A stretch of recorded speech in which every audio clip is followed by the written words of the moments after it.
आदमी यह जानकर हैरान रह गया कि उसकी मंगेतर ने उसके सबसे बड़े दुश्मन के साथ अपनी शादी रजिस्टर कर ली है। वह घबरा गया और उसने लड़की को वापस अपने पास लाने की कोशिश की, लेकिन उसके दुश्मन ने उसे चेतावनी दी, मिस्टर पेई, प्लीज मेरी पत्नी से दूर रहो। 1 घंटे पहले की बात करें तो यह लड़की की सिविल अफेयर्स ब्यूरो में अपनी शादी रजिस्टर कराने की 9वीं विजिट थी, लेकिन उसके बॉयफ्रेंड के दोस्तों ने उसे बताया कि उसका अपॉइंटमेंट नंबर कल कैंसिल कर दिया गया था। उन्होंने 1 दिन पहले शर्त लगाई थी कि उसे आखिर कब पता चलेगा। उसका बॉयफ्रेंड भी इसमें शामिल हो गया, यह कहते हुए कि लड़की बहुत ज्यादा चिपकू है और यह उसका गुस्सा शांत करने का अच्छा मौका है। अगर उसे डिसिप्लिन में नहीं रखा गया तो वह और ज्यादा डिमांडिंग हो जाएगा। पेई परिवार की युवा मालकिन बनना आसान नहीं था। एक स्टाफ मेंबर ने जल्दी से उसे याद दिलाया कि बंद होने में सिर्फ 15 मिनट बचे हैं और अगर उसे नया नंबर लेना है तो उसे जल्दी करनी होगी।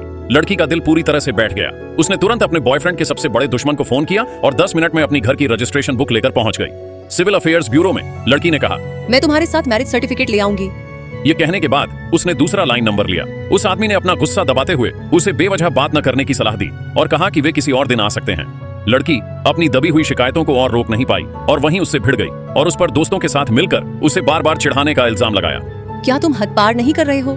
वहां मौजूद बाकी सभी लोग चुप हो गए।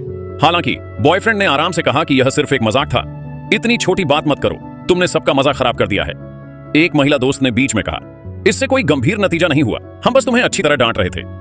उस आदमी ने यह भी समझाया, तुम आजकल हर दिन मुझसे मैरिज सर्टिफिकेट कंफर्म कर रही हो, मुझ पर बहुत प्रेशर है।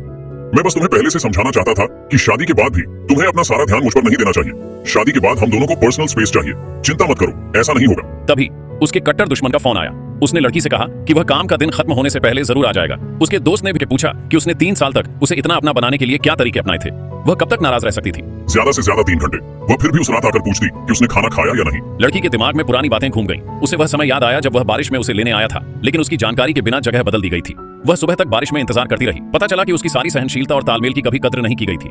सिविल अफेयर्स ब्यूरो का अनाउंसमेंट लाउडस्पीकर पर आया, जिसमें कहा गया था कि काम खत्म होने में सिर्फ 5 मिनट बचे हैं। उस आदमी ने बेसब्री से उससे कहा कि वह तमाशा न करे और जल्दी करके सबके साथ खाना खाने चली जाए। आसपास के लोगों ने भी लड़की को सलाह दी कि जब तक वह आगे है रुक जाए और हालात को और खराब न करे। उसके कट्टर दुश्मन ने उसे मैसेज किया कि वह 5 मिनट में वहां पहुंच जाएगा। तभी उसकी मां ने फोन किया और कहा कि जैसे ही वह मैरिज सर्टिफिकेट ले वह डिनर के लिए घर आ जाए। उस आदमी ने फोन छीन लिया और पहले बोला, यहाँ थोड़ी प्रॉब्लम हो गई है, इसलिए मैं आज डिनर पर नहीं आऊंगा। चिंता मत करो, मैं तुम्हारे दामाद को दोपहर में समय पर घर ले आऊंगा। आखिर में उसने बेसब्री से कहा, जब तुम्हारा मन भर जाए तो मुझे ढूंढना, और जाने के लिए मुड़ा।